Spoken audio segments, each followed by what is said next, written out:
tardes, bienvenidos a otro encuentro que se realiza en el marco del programa La Universidad de Buenos Aires para el siglo XXI, que contará a lo largo de estos meses con paneles, foros, conferencias y diferentes actividades.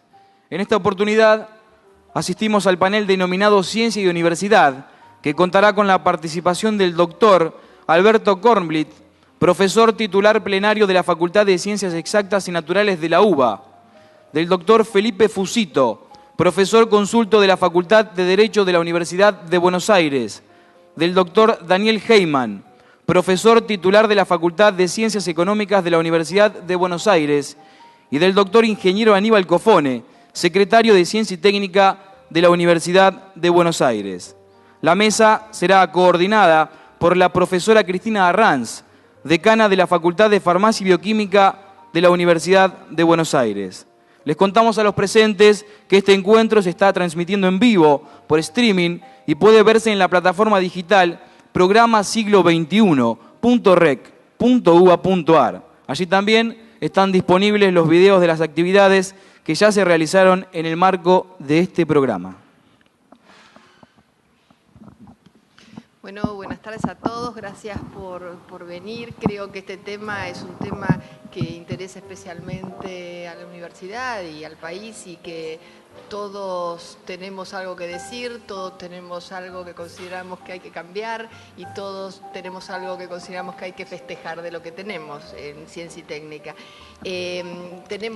Vamos hoy a escuchar tres oradores que son de diferentes áreas, de las ciencias exactas, del derecho y de la economía, y un poco nos va a dar la visión de qué es lo que está pasando en cada una de sus áreas en la universidad con la investigación.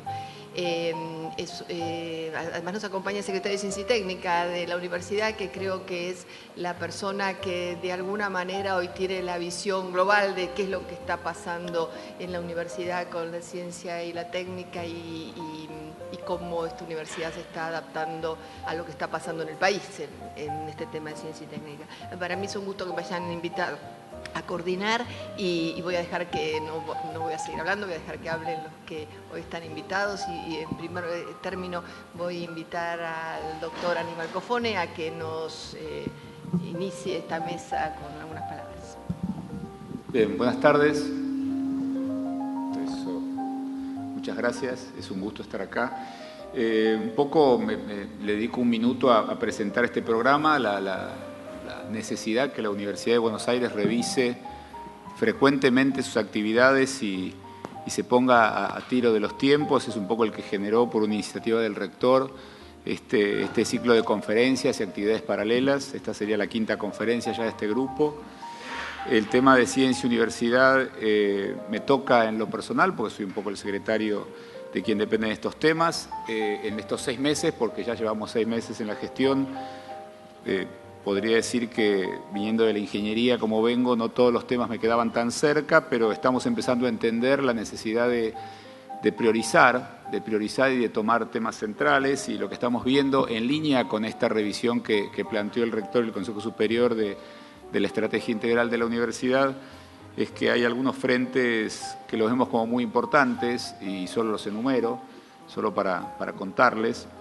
Y por un lado, por ahí el más importante, el que afecta a más gente y que involucra más fondos, más presupuesto, es la propia gestión de todo lo que son las instituciones fundacionales de la ciencia y técnica de la UBA, que son las becas y los subsidios. Es un poco, si uno lo mira por actividad, es casi el 70-80% de la actividad de la Secretaría, y la verdad es que de cuando arrancó hace más de 25 años hasta el día de hoy, ha evolucionado, ha crecido, pero cualitativamente ha evolucionado poco, y estamos en una revisión para darle un poco más de dinámica.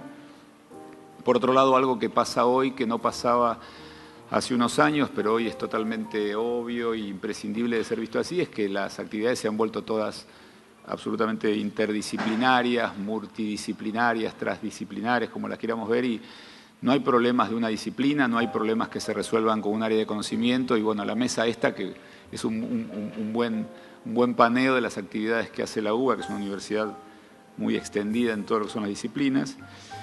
Y Por otro lado, también en línea con esto nos hemos metido en una tarea que la estamos empezando en estos días, que es un proceso de autoevaluación de la función de investigación, transferencia, desarrollo, propiedad intelectual de la Universidad de Buenos Aires. Queremos revisar realmente lo que estamos haciendo, queremos tener una mirada crítica, ver en qué medida, como nos pasa siempre en instituciones de esta dimensión y de esta complejidad, a veces seguimos haciendo lo mismo que hacíamos hace un tiempo y no lo revisamos. Entonces, en ese proceso no solamente queremos mirar qué es lo que se hace, sino hacer un planteo estratégico, hacer una revisión cualitativa, pero también hacer una revisión cuantitativa. Tenemos la suerte o el problema de que la dimensión de la investigación de la UBA, algunos dicen del 20 al 30% de la investigación estructurada de toda la Argentina, nos permite hacer una buena mirada macro, una mirada de grandes números, y eso es lo que estamos encarando. Estamos armando grupos, convocando para eso, y queremos realmente usar este proceso de revisión, de autodiagnóstico, para alinearlo con lo que está planteando la universidad y salir en un periodo de tiempo, 1 año o 2, con un planteo por ahí nuevo, por ahí parecido, pero que contemple el rol social que la Universidad de Buenos Aires, como universidad de referencia de la Argentina, tiene que tener. Pero bueno, ahora yo, como ustedes, quiero escuchar a los que saben, así que, Cristina. Gracias, Aníbal. Así es, vamos a empezar entonces a escuchar a nuestros invitados. El orden de las charlas fue consensuado, así que hemos decidido que vamos a empezar con el derecho, porque es el que nos marca de alguna manera las líneas siempre, ¿no? Así que vamos a invitar al doctor Fusito a que nos dé su charla. Más o menos vamos a tener una charla de 20 minutos con cada uno de ellos, y después vamos a tener el tiempo para las preguntas y el debate. Bueno, muchas gracias. Agradezco a las autoridades de la universidad la invitación de participar en este panel interdisciplinario. Cada uno habla de lo que sabe y a veces de lo que no sabe. Así que yo me voy a ocupar de lo que hago o de lo que trato de hacer dentro de la facultad hace más o menos 40 años, y que es la sociología jurídica, disciplina exótica todavía en la Argentina. En realidad, nosotros, el derecho tiene mala prensa, mala fama en el ámbito intelectual. En parte, hay una mala fama que es muy vieja. El derecho es algo contrarrevolucionario, es algo que sostiene el establishment. Entonces parece que ocuparse del derecho, como Marx había anunciado que desaparecería con el Estado, todavía a algunos les parece algo de lo cual no vale la pena. Este problema nos afecta desde afuera, a veces con la indiferencia de personas, investigadores que vienen de otras ciencias sociales, no siempre. Y también tenemos otro problema que tampoco podemos abordar acá, que es la vieja ironía de las ciencias duras, ¿no? ¿Qué es investigación en derecho? ¿Qué será esto? Bueno, de esto se trata. En realidad, lo que yo puedo hablar no es ni del rechazo a las ciencias duras, ni del prejuicio, si es que existe, de algunas ciencias sociales, sino de lo que pasa dentro del ámbito del derecho mismo, que es ahí donde creo que tenemos un problema. El problema es que lo que se pudo llamar investigación en derecho, históricamente, no fue nada más que estudios de tipo teórico derivados del canonismo medieval. Es decir, que nosotros heredamos del canonismo medieval la escuela del exégesis, y del siglo XIX el análisis minucioso de la ley, a ver qué decía la ley, cuál era el espíritu del legislador, las comas del texto de la ley. Si bien no nos quedamos ahí, hemos evolucionado, sigue siendo en una gran mayoría una investigación de tipo libresca, es decir, una investigación teórica donde no se baja al aspecto conductual del derecho. En realidad esto no es un problema nuestro, esto es un problema que viene de la filosofía. Y si aceptamos el dualismo kantiano, derecho como validez, derecho como eficacia, es decir, un ámbito de abstracción captado por la razón y un ámbito práctico captado por los sentidos, o si aceptamos el realismo, en el cual el derecho es conducta. Este problema también es ajeno al derecho, pero el tema concreto es que, aunque se entendiera y se entendía, de acuerdo a lo que tantas décadas enseñó en la Facultad de Derecho, que es la teoría pura del derecho de Kelsen, que el derecho es validez, legislación reglamentada de acuerdo a un orden establecido por la Constitución, y eficacia, que es el cumplimiento, los estudios han tendido al ámbito de la validez, es decir, lo que debe ser, nunca a lo que es. Entonces, la mentalidad general en el ámbito del derecho es que si lo que debe ser no es, lo tenemos que reemplazar por otro deber ser que no será. Pero nunca nos preguntamos por qué lo que debe ser no es. Esto es un poco la idea de la investigación empírica en derecho. La investigación empírica en derecho existe, pero es limitada. Si nosotros vemos en las tesis que hay muchas tesis histórico-jurídicas, histórico-propositivas, mucha tesis que no trata de comprobar mirando por la ventana qué es lo que está ocurriendo con el derecho. Y esto sí nos afecta a todos. Porque el derecho, nos guste o no nos guste, es un ámbito de coerción que afecta a todas las personas. Entonces, si una norma nos interesa y no investigamos por qué no se aplica, estamos en un problema. A mí me preocupa a veces como profesor de la Facultad de Derecho y miembro de comisiones de posgrado, cuando algún colega dice que, por ejemplo, la corrupción debe ser estudiada teóricamente. ¿Cómo se estudia la corrupción teóricamente? La corrupción se estudia a través de una confrontación de textos normativos con lo que hace la gente. Bueno, esta es un poco la historia que nosotros tenemos y por lo cual nos ha implicado una gran dificultad tratar de insertar la investigación empírica que utiliza los métodos de las ciencias sociales y que no pretende ninguna certeza absoluta, ni mucho menos, pero que sí pretende tratar de probar relativamente que no bastan las opiniones validadas por la autoridad. El criterio de autoridad estaba muy bien en la época medieval, pero nosotros tenemos gente, no muchos, pero tenemos, que no quiere mirar por el telescopio de Galileo, porque no está escrito en los libros de los maestros, o Aristóteles no lo dijo. Es decir, estas cuestiones me da la impresión de que más que el siglo XXI son del siglo XVI, XVII y en el derecho del siglo XIX.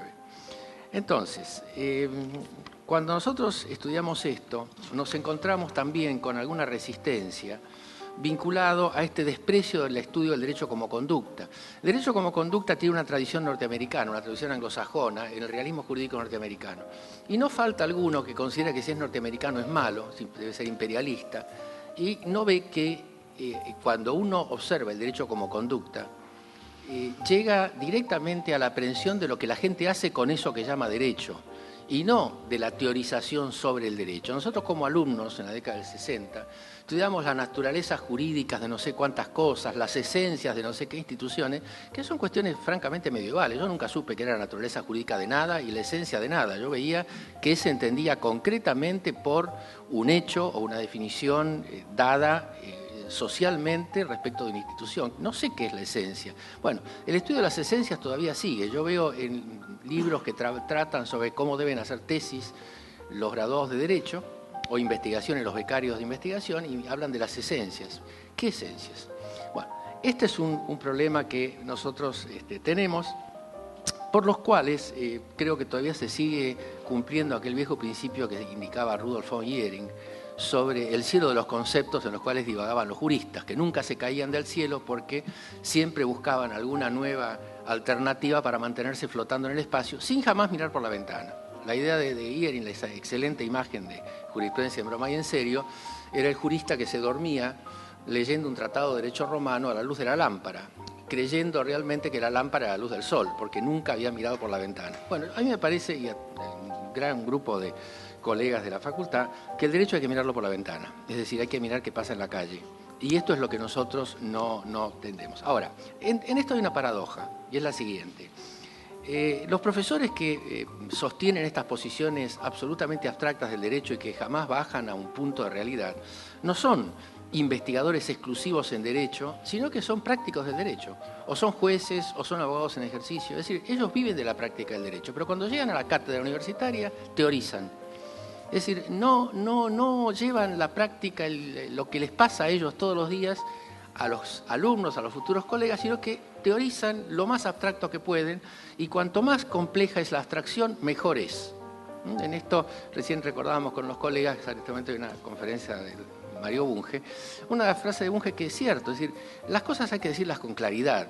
Es decir, cuando las cosas son complejas y uno las complejiza más, no está haciendo ciencia, está complicando. Porque la ciencia tiende a simplificar, a hacer comprensible lo incomprensible. Algunos tienden a ser más incomprensible y a generar círculos de ocultismo. Bueno, también tenemos esto.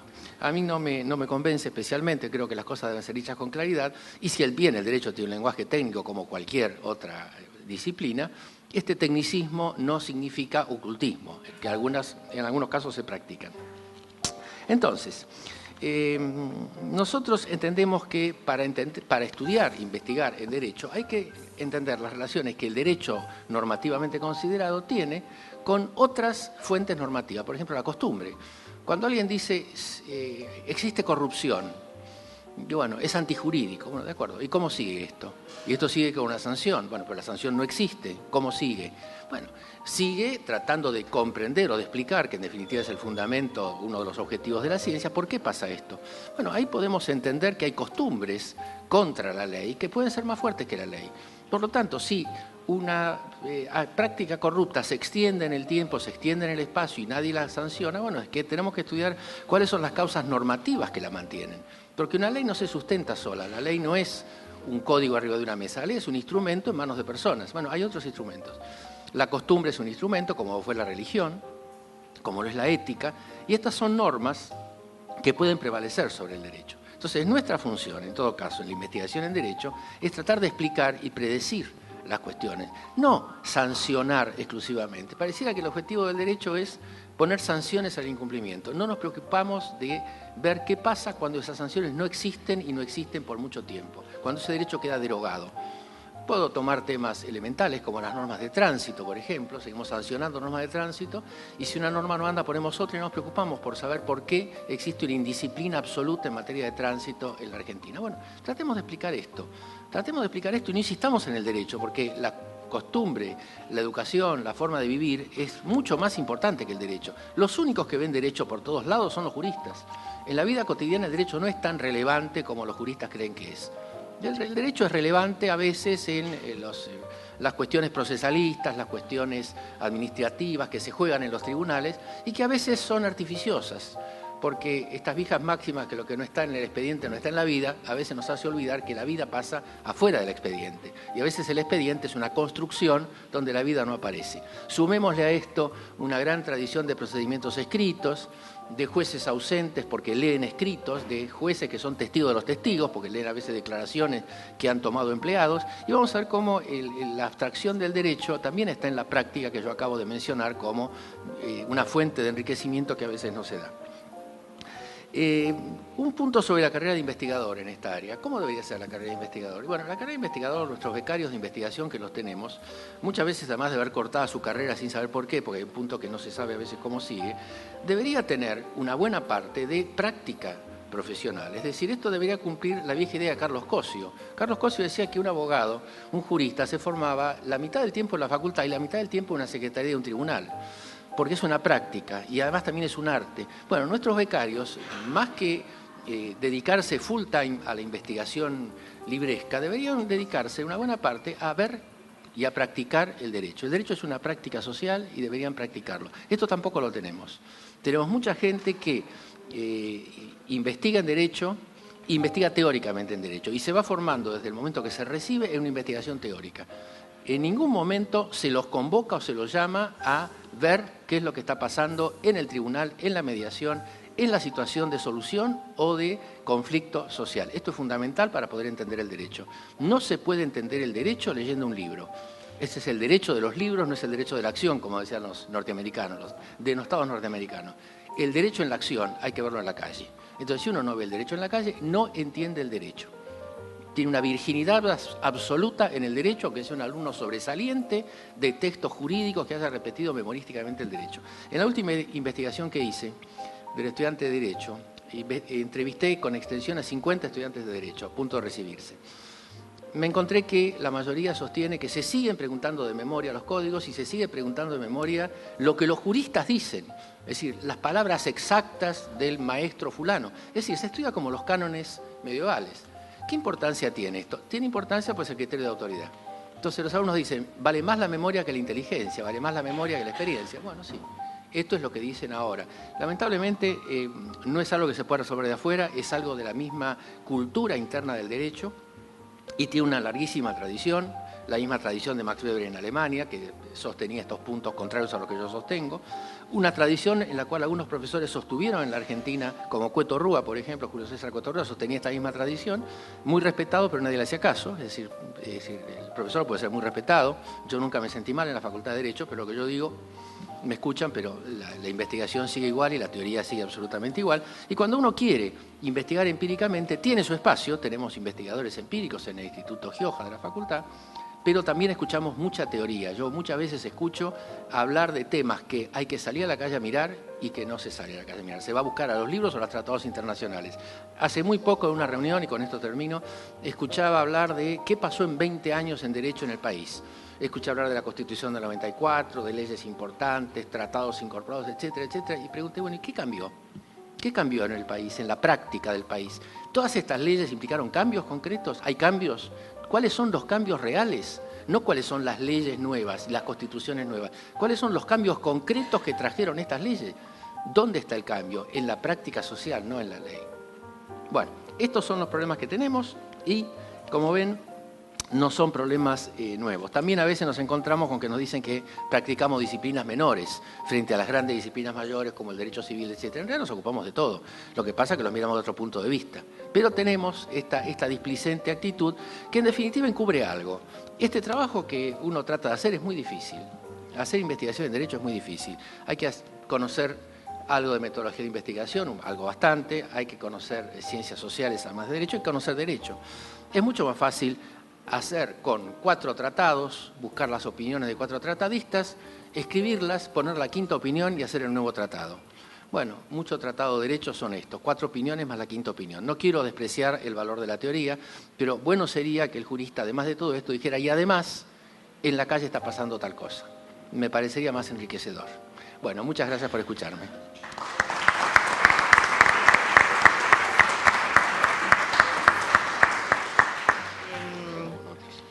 Y ahora del derecho nos vamos a la economía y lo invitamos al doctor Daniel Heyman, y que nos sorprendió cuando vimos su currículum, que además de economista es físico y realmente, o sea, que va a haber, se dedica más a la economía, pero que seguramente el ser físico lo ha llevado a ver las cosas de una manera bastante distinta. Muchas gracias. No, vengo como un mero macroeconomista en un campo circunscripto. Bueno, gracias por la invitación. Me dio lugar a reflexionar sobre algunos temas que uno los tiene más o menos implícitos, pero que no los saca a la luz. Me pareció muy interesante la charla anterior, digamos, algunos temas como mirar por la ventana, que me parece que son esenciales. Lo que quisiera hacer es discutir algunos rasgos generales asociados con el estado general de la economía y algunas características particulares de la investigación en el país y particularmente en la universidad. Déjeme empezar por lo primero. La economía, si uno lo piensa, abarca un enorme conjunto o subconjuntos de campos. Va, si ustedes quieren, desde el estudio de las grandes dinámicas sociales, las macrodinámicas, digamos, de los sistemas sociales y económicos, hasta cuestiones bastante específicas de comportamientos de, digamos, agentes económicos particulares. Y no solamente una cuestión micro-macro, digo, el campo es muy amplio. Pero hay algo que me gustaría destacar como, digamos, dentro de esta amplitud, algo que me parece que es un tema común, que es el estudio sistemático de fenómenos relevantes. O sea, y quiero coincidir con lo anterior, digamos, la economía, digamos, por razones que creo que se pueden especificar, creo que no responde a la noción de frente de onda, digamos, donde hay una frontera del conocimiento que se mueve hacia adelante irreversiblemente, y donde simplemente las proposiciones anteriores son sustituidas por otros que la abarcan. En economía hay pérdidas, o sea, hay olvidos, hay temas que pasan de largo y luego vuelven. Por lo tanto, yo creo que tener una noción del pasado de la disciplina, tener una noción de las discusiones de la disciplina, es realmente muy importante, especialmente porque a menudo hay ciertas digamos, tomas de posición implícitas o explícitas, preanalíticas, digamos, que llevan a una dirección en el trabajo, en la teorización, en la investigación. Ahora, dicho esto, me parece que el mantener el foco en los fenómenos, el mantener el foco en lo que está afuera, más allá de lo que puede ser una discusión doctrinaria o una discusión escolástica, es fundamental. Yo creo que desde el punto de vista incluso de la demanda social, a la demanda social le importa menos lo que dicen los economistas que lo que los economistas pueden decir sobre las cosas que ocurren en el mundo real. Segundo punto es que, digamos, no hace falta decirlo, pero es una trivialidad, la economía trabaja con sistemas de enorme complejidad. Si uno lo piensa desde una perspectiva, estamos hablando del resultado colectivo de las decisiones de millones, decenas de millones, miles de millones de agentes, cada uno de los cuales es tan inteligente como el promedio de los economistas. ¿Okay? De manera tal que, desde el punto de vista del comportamiento individual y desde el punto de vista de la interacción de los agentes que da lugar a estos comportamientos colectivos, hay que, por lo menos, tener un respeto, digamos, tal vez reverencial, aunque no tanto, con el sistema con el cual uno está trabajando. Y eso yo creo que hace incluso a lo que fue la historia de la economía. En varias oportunidades, y hay que decirlo con enfoques de distinto tipo, se proclamó el final de la economía. Antes de la crisis de los últimos años en el norte, la noción, ya más o menos sabemos lo que tenemos que saber, es una cosa usual. Digo, no solo, esto es un caso particular, hay otros casos también. Y cada vez que hubo una complacencia de esta característica, una crisis. Y la crisis fue cambiando a su modo los enfoques de investigación hasta el punto en el cual se desarrolló otra complacencia y vino otro golpe de mano y se cambió, etcétera, etcétera. Yo creo que esa lección hay que aprenderla y la lección es que estamos en un tema que está en flujo. O sea, yo creo, y esto además tiene que ver con, digamos, cuestiones generacionales, a la cual voy a tratar de referirme dentro de un rato, quien hace investigación en economía tiene que aceptar el carácter provisorio de lo que investiga. Y lo tiene que aceptar de una manera esencialmente explícita y tiene que ser consciente, por otro lado, de que aquellas cosas que uno dice en general no tienen un rango de validez universal, si bien pueden tener un rango de validez relevante. Es decir, el economista es alguien que implícita o explícitamente está metido en una dinámica del conocimiento, que incluso a lo largo de la carrera de alguien le va a implicar reconsideraciones, reflexiones, cambios en la manera en la cual cree o trabaja. Yo creo que esto tiene varias implicancias. La primera es que es difícil esperar en una disciplina de tal diversidad y en esta dinámica, como digo, unicidad metodológica. Yo no conozco a nadie que no crea que el uso de las matemáticas que hace en economía no es óptimo, desde no usarla a no hacer otra cosa que matemática. ¿Okay? Y la verdad, uno dice, mira, vos podés agregar conocimiento de diversas maneras. La cuestión es que tengas claro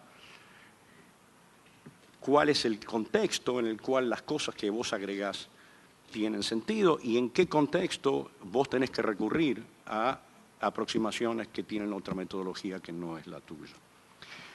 Esto que, digamos, en algún sentido llama a un cierto pluralismo metodológico, yo quisiera aclarar que es esencialmente, creo, lo opuesto del eclecticismo, porque acá no se trata de usar un montón de llaves para abrir una puerta, sino usar la llave que abre la puerta que uno quiere abrir. O sea que la adecuación del enfoque, el método de análisis al problema, me parece que es algo que el economista tiene que tener bastante conciencia.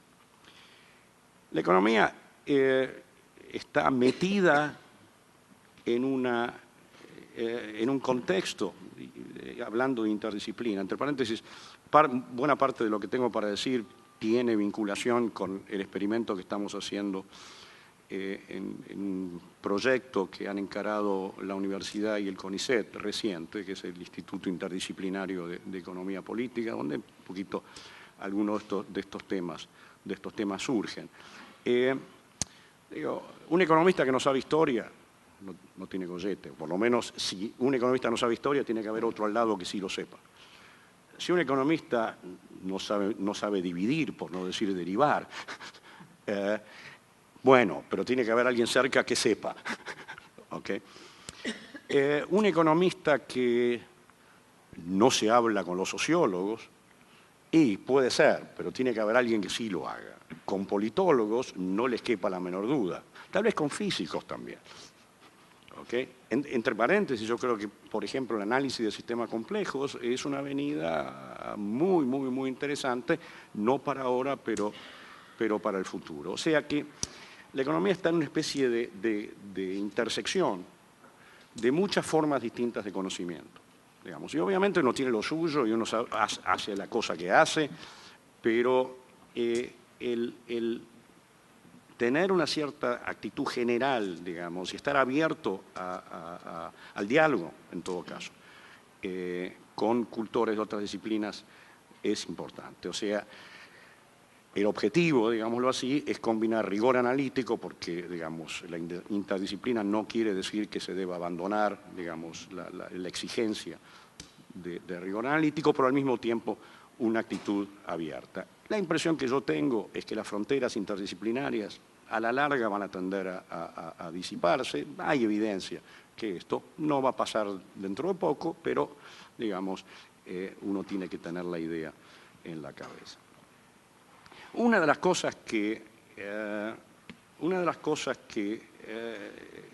digamos, se plantean cuando uno trabaja en este tema es cómo se vincula la investigación que se hace, lo voy a mencionar en un contexto más adelante, cómo se vincula la investigación que se hace con la digamos, la enorme masa de investigación internacional. ¿Okay? Hay una especie de enorme producción, digamos, a la cual ya seguirle el tren es realmente muy difícil, que tiene mucho de interesante y mucho de no interesante. Y el filtro que uno tiene que hacer respecto de lo interesante y lo no interesante es también parte del trabajo. O sea, hay que tener una actitud, digamos, constructiva, positiva y crítica al mismo tiempo. ¿Okay? Digamos, y esto nos lleva a, digamos, el pluralismo en la economía, y yo creo que esto es parte de la historia. Digamos, si uno lo piensa en términos evolutivos, es bueno que haya diversidad y que haya selección, ¿no? Y que la diversidad es uno de los mecanismos por los cuales se hace. Ahora, para eso, y yo creo que es muy importante, interesa que esa diversidad esté acompañada por el diálogo. O sea, si la heterogeneidad se convierte en compartimentos estancos, al final estamos en un problema porque cada uno va a estar en lo suyo, no va a haber enriquecimiento y, digamos, la cristalización de ciertos modos de investigación, ciertos modos de análisis, ciertas proposiciones, ha sido históricamente un problema grave en economía. Déjenme seguir, digamos, ya empecé con mi segunda parte, rasgos particulares de la investigación en economía en la Argentina. Una que es nuestra, por experiencia, tiene que ver con las especificidades temáticas. O sea, en Argentina creo que todos los ciudadanos argentinos somos macroeconomistas, amateurs o profesionales, digamos, pero la mayor parte de los investigadores en economía, no sé si la mayor parte, pero hay un peso particular en nuestro caso en la investigación macroeconómica. Y se entiende por el interés social del tema, por la saliencia de los fenómenos y, debo decir, por el interés analítico. No voy a ser yo que me voy a quejar de que investigamos macroeconomía porque es el tema que yo hago. Digamos, pero también tenemos, hay mucho otro para hacer y mucho otro creo que potencialmente de interés, de alto interés social. Segunda cuestión, digamos, así en esta pequeña lista, la economía tiene una característica específica que la comparte con algunas otras disciplinas, pero en economía está muy clara, que es la vinculación con la política económica. Y hay, en algún sentido, una típica disyuntiva entre, digamos, la distancia académica y la búsqueda de aplicaciones prácticas y concretas, digamos. Hay un par de cuestiones. Yo creo que, si ustedes ven lo que sería una especie de digamos, proceso de producción de conocimiento eficaz o eficiente, digamos, y uno esperaría que haya, no necesariamente que un investigador se ocupe de toda la cadena que va del razonamiento o de la investigación abstracta hasta la aplicación concreta e incluso, digamos, la colaboración directa con la política económica, sino que haya digamos, canales de transmisión que vayan recorriendo el espinel de manera tal que, digamos, haya feedbacks que van de un lado para el otro, demandas desde lo práctico a lo más analítico, digamos, ofertas de lo analítico a lo práctico. No es particularmente así, digamos, incluso en Argentina, aunque no parezca, la profesión en términos de investigación no es grande, y entonces esta cadena de transmisión a veces no está presente y mucha gente tiene que hacer un poco de todo, ¿no? Ahora, en todo caso, digamos, esta búsqueda de contactos creo que también es una tarea del sistema de investigación y de los investigadores mismos. Yo creo que, digamos, una de las responsabilidades de quienes hacen investigación en economía es estar disponibles para consultas en particular. Digamos, es parte de nuestra tarea. Creo también que vale la pena, digamos, pensar en una separación de roles. No es lo mismo quien describe, por así decirlo, comportamientos que la política económica debe considerar, que alguien que dentro de esas posibilidades que definen estos comportamientos decide qué es lo que se tiene que hacer. Son dos roles que son bien separados. La elección valorativa no le corresponde al investigador. Y no necesariamente quien decide tiene que tener un conocimiento específico de aquello sobre el cual está decidiendo. Déjenme aludir a una frase que, digamos, o un tema que se discute siempre, si la economía está gobernada por la política o la política gobierna la economía. Digamos, al revés, la economía gobierna la política. La segunda proposición es un total absurdo, digamos. Quien gobierna es la política, no cabe la menor duda, pero, digamos, la política ignora a su propio riesgo las cosas fácticas, de consistencia, que resultan del conocimiento económico con toda su falibilidad. Una pregunta que un investigador tiene que hacerse, desde el punto de vista de su carrera, pero también desde el punto de vista de su responsabilidad, es ¿para quién produce? ¿Okay? Y esto lleva a una vinculación, al tema de la vinculación con la academia internacional. Y, si ustedes insisten, ¿cuáles de esas academias? Que tampoco hay una sola, pero, digamos, hay algunas que son realmente dominantes. La primera cuestión es, por cierto, hay una validación de la calidad de la investigación a partir de las publicaciones internacionales. O sea, esto, digamos, se está imponiendo de una manera creciente y se entiende por qué. Al mismo tiempo que yo creo que el mantenimiento de estándares de rigor analítico que están a veces asociados con el acceso a este tipo de publicaciones internacionales, yo, digamos, un poco por la experiencia del tiempo que he pasado en el oficio, no estoy seguro que me gustaría una integración plena, no estoy seguro que me gustaría que la investigación en economía de la Argentina sea algo así como una gota dentro del océano de la investigación internacional. Y, digamos, les voy a tratar de explicar por qué. En primer lugar, por las cuestiones temáticas. Hay temas que nos preocupan, por un lado, y temas que nosotros, en parte por experiencia propia, hemos aprendido, que no son ni la preocupación ni el conocimiento que se genera afuera, cuestiones de metodologías y una cuestión también que tiene que ver con las interacciones locales. A mí un tema que me preocupa a veces es, digamos, por un lado, el provincialismo es evidente, pero por otro lado, algo así como la sensación de que la interacción en el medio local no interesa. Hay situaciones donde la gente dice, mira, yo trabajo para el mundo. Entonces, el vecino de al lado, qué sé yo, hablaré con él o no hablaré con él, pero no me importa particularmente. Y, como decía, el tema de la interacción, el tema del roce de pensamiento, creo que es una parte importante, especialmente de nuevo en una profesión que no es en el fondo tan grande.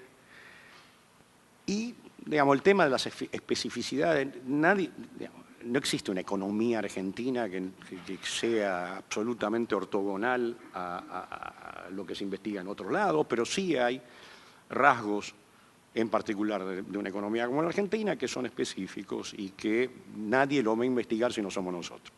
¿Okay? Entonces, eso le da una especie de característica, de la misma manera que seguramente hay enfermedades que son nuestras, y no las van a investigar afuera. ¿Okay? Entonces, eso es una responsabilidad que creo que tenemos nosotros y al mismo tiempo, de nuevo, yo creo que desde nuestro lugar nosotros alguna contribución, digamos, propia podemos hacer, en parte porque, digamos, hemos vivido cosas que otros no han hecho, y en particular creo, el otro día estaba leyendo una especie de confesión o de autocrítica del economista jefe del Fondo Monetario que decía, mirá, en el camino que llevó la crisis fuimos provincianos, ellos. ¿No? Por supuesto lo decía en un ámbito interno del centro, lo cual era también irónico, pero el provincialismo había sido esencialmente ignorar evidencia e incluso teoría que había sido desarrollada en países que tenían estas experiencias. Un tema, digamos, que ya estoy terminando, un tema que me gustaría conversar es el tema de la exportación de talento. La Argentina exporta talento en materia económica en gran escala, digamos, gente excelente se va a estudiar afuera, saca el doctorado y después no vuelve. Hay un esfuerzo, y yo creo que hay que reconocerlo, digamos, y en el IEP tenemos que agradecer ese esfuerzo por parte de CONICET con las becas de repatriación e incluso de la universidad, digamos, y esto creo que atraer gente muy buena que quiere tomar el compromiso de hacer investigación acá, digamos, es importante. Ahora, no es fácil. Digamos, no es fácil atraer a gente que no tenga una vocación muy importante. Eso es algo que me parece que está planteado, pero que, digamos, para alguien que piensa un cachito en lo que va a pasar cuando uno ya no esté trabajando en el tema, me resulta realmente relevante. Universidad. Digamos, yo creo, digamos, siempre hay una tensión, digamos, porque el tiempo es finito y el tiempo que uno pasa dando clases y corrigiendo exámenes no es tiempo que pasa investigando, el tiempo que pasa, digamos, y viceversa. Ahora, yo realmente creo en la complementariedad de esas tareas, por lo menos en mi campo particular de actuación. Desde el punto de vista, si ustedes quieren, de la contribución que puede hacer la investigación a la enseñanza, me parece que es claro la relevancia de tener producción local de conocimiento con fines de la transmisión de saberes y técnicas. No es lo mismo alguien que conoce un libro de texto que alguien que haya trabajado específicamente en algo. Okay. Hay efectivamente una tendencia a la separación, y esto no se ve nada más que en Argentina. En Estados Unidos la tendencia, según tengo entendido, es que, digamos, estrellas de la investigación que están exentos de docencia, mientras que las clases las dan adscriptos que se dedican particularmente a la docencia. Pero, digamos, convencer a los investigadores de la relevancia de digamos, interactuar con estudiantes y convencer a la universidad, digamos, de la relevancia de que no solamente hay que dar clases, sino que es importante la investigación, me parece importante. Y yo creo que desde el punto de vista de la investigación, a mí, por ejemplo, la interacción con los estudiantes me ha resultado una riqueza enorme, digamos, Y por otro lado, yo creo que hay una tarea, justamente porque en una disciplina que, como decía, está en flujo, la gente joven con la cual uno interactúa son aquellos que van a llevar adelante el tema. O sea, no es que estamos transmitiendo saberes terminados, estamos transmitiendo, digamos, formas de razonar, proposiciones sobre el mundo que van a ser cambiadas y renovadas. Así que en ese proceso evolutivo me da la impresión de que el diálogo intergeneracional es también muy importante. Así que eso es lo que tenía para decir.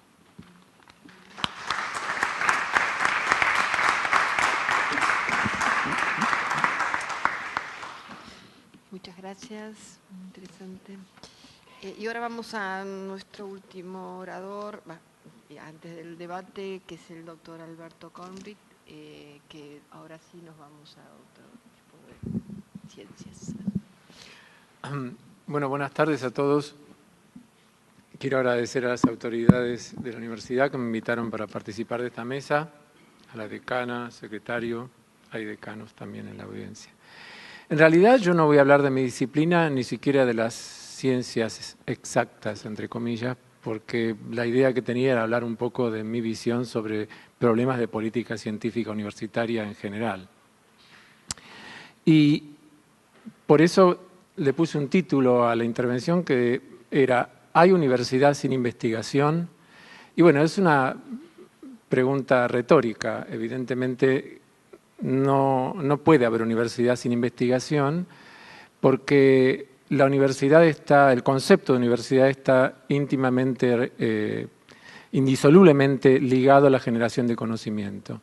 Y la generación de conocimiento en cualquier disciplina, ya sea ciencias exactas, ciencias sociales o incluso en las profesiones liberales, implica investigar, implica buscar, implica ver lo nuevo, lo que no se conoce, lo que no se ha visto todavía, que será transitorio como siempre ocurre en la investigación científica. Entonces pensaba abordar este tema a partir de antinomias o dicotomías que voy a enunciar primero todas ellas y después trataré de decir algo sobre cada una de ellas. La primera antinomia es universidades privadas versus públicas, la segunda es dedicación exclusiva versus dedicación parcial, la tercera es cargos ad honorem versus cargos rentados, la cuarta es masividad versus excelencia, la quinta es profesionalismo versus investigación científica y la sexta es concursos abiertos versus estabilidad laboral y la séptima es becarios o trabajadores. O sea que para tratar de ver todos ellos. Y al final les hablaré un poco del contexto político, económico y social en que se tienen que resolver estas contradicciones. Entonces, la primera es la más sencilla, universidades privadas versus públicas. No hay una cuestión de principios respecto de lo privado y lo público en la sociedad. En mí sí la hay. Yo no quiero las universidades privadas, no deberían existir, pero los rectores de las universidades privadas se enojan conmigo cuando digo eso. Pero básicamente hay que tener mucho cuidado que hay muchas instituciones terciarias que transmiten conocimiento y que no lo generan, por lo tanto no deberían llamarse universidades. Y ahí está el problema. Está en la concepción de la institución. O sea, la institución, si se llama Universidad Privada de Mongopirulo, tiene, perdón que se está grabando, tiene que hacer investigación. Y hacer investigación es caro. Y hacer investigación no se financia con los estipendios que pagan los alumnos. Se financia con grandes presupuestos que solo pueden provenir del Estado, como provienen incluso en las universidades privadas exitosas, no las argentinas, del hemisferio norte, o una cercana, la Católica, Pontificia Universidad Católica de Chile, que es privada, es de gestión privada, pero está mantenida por el Estado chileno. O sea que no me queda duda que ahí hay un problema que cuando hable del contexto político-económico va a volver a surgir. El segundo es dedicación exclusiva versus dedicación parcial. Bueno, si bien la universidad tiene por objetivo tres tareas, que son investigar, enseñar y hacer extensión, nuestra universidad en particular tiene una deuda muy grande con la existencia de dedicación exclusiva. Salvo en nuestra facultad, en la Facultad de Ciencias Exactas y en algunas otras facultades, la cantidad de profesionales, docentes, investigadores con dedicación exclusiva es muy baja en nuestra universidad. Y eso no puede ser así, y tampoco puede ser que se utilice la dedicación exclusiva para acumular horas de docencia. Las horas de docencia son una cantidad determinada y si alguien tiene dedicación exclusiva lo tiene que usar el resto o para hacer investigación o para hacer extensión. Este es un tema álgido que solo se va a resolver por decisión política y con un incremento de presupuesto que es necesario para sostener la idea de que la universidad generadora de conocimiento necesita dedicación exclusiva. El tercer problema es la existencia de ad honorems versus cargos rentados. Problema que tampoco existe en nuestra facultad, porque en nuestra facultad está prohibido ejercer la docencia ad honorem y está prohibido ejercer la docencia si no se ha ganado o un concurso o una selección interina desde el ayudante segundo, pasando por el ayudante primero, el jefe de trabajos prácticos, el profesor adjunto, el asociado y el titular. Con esto, ¿qué quiero decir? Que es un arma de doble filo, porque hay una responsabilidad institucional de no solucionar los problemas de falta de personal teniendo cargos ad honorem, y eso ocurre en muchas facultades de nuestra universidad, pero también hay una complicidad que sería revertir parcialmente la carga de la prueba de quienes aceptan trabajar ad honorem. No, yo personalmente no lo comparto para nada, no puede aceptarse trabajar ad honorem porque a pesar que la ilusión sea que uno acumula currículum porque tiene experiencia docente, termina haciendo en el fondo un acto de corrupción social que es sostener el funcionamiento de una unidad académica sin recibir un sueldo. Y alguien podrá decir, bueno, pero el sueldo de un docente part-time es muy bajo. Bueno, por más bajo que sea, es la forma en que se retribuye y habrá que pelear para que sea más alto, pero no trabajar ad honorem. Entonces creo que ahí hay un problema central. Y si alguna unidad académica anular a los ad honorem y por eso no pudiera dar las clases, bueno, se generaría una crisis que, bueno, las autoridades tendrían que copar con ella, pero una crisis bienvenida a mi gusto. Bien, el cuarto es masividad versus excelencia. Bueno, no hay duda que creo que no son contradictorias, y nuestra universidad es una prueba de eso. Es una prueba de que una universidad abierta en la base, gratuita, entendiendo la educación universitaria como un derecho y no como un privilegio de pocos, es totalmente compatible y además es retroalimentable sobre la excelencia académica. Y esto se ve en los grandes cursos masivos de las materias propedéuticas, donde no es lo mismo dar clase a 10 personas súper seleccionadas, que no hay masa crítica y son absolutamente anquilosadas, que dar clase a 200 o 300 personas, donde en esa masa crítica surgen las voces disonantes, surgen las personas que tienen ideas novedosas y estimulan a sus compañeros al pensamiento crítico. O sea que yo no veo absolutamente ninguna contradicción. Creo que justamente esa contradicción es la que enarbola el establishment para favorecer las universidades privadas, porque considera que en ambientes reducidos, en ambientes bien acondicionados, con aire acondicionado y con buena luz, se aprende mejor. No, señores, se aprende mucho peor. Y perdón si soy un poco exagerado. El quinto punto es profesionalismo versus investigación científica. Sí, sin duda es una deuda también de nuestra universidad. Nuestra universidad tiene investigación científica, pero también se beneficia de una gran actividad científica que no está financiada directamente por la universidad, sino que está financiada por el CONICET o por otros organismos. Y creo que, y esto tiene mucho que ver con lo que hablaron mis colegas, porque ellos justamente son investigadores en universidades donde predomina el profesionalismo, creo que deberíamos poder recapacitar de cómo, a través de la dedicación exclusiva, aquellas facultades que tienen un excesivo profesionalismo lo vayan delegando en función de una verdadera universidad con profesores full-time y docentes full-time que hagan investigación. Yo creo que es una tarea muy difícil, yo no creo que yo la vea en mi vida, pero sería interesante que la Universidad de Buenos Aires tuviera un programa de ir convirtiéndose cada vez más en una universidad basada en la investigación y en la ciencia y cada vez menos en una universidad profesionalista. Sin desmerecer que las profesiones liberales son necesarias, eso no hay duda. me interesó mucho el tema del derecho respecto de la crítica que vos hacías a que en las clases de derecho la mayor parte de los que las dan son prácticos del derecho que en lugar de transmitir su experiencia de la profesión, teorizan. O sea, yo entiendo la crítica a que sería bueno que tocaran los pies en la tierra y transmitieran más la experiencia de su profesión. Pero también me pregunto si, no siendo investigadores, están capacitados para teorizar. ¿No es cierto? Porque es el doble juego. No transmiten el saber práctico y teorizan sin investigar. ¿De acuerdo? Bien. Entonces, el punto, ya me estoy perdiendo. El punto 6 es concursos abiertos y periódicos versus estabilidad laboral.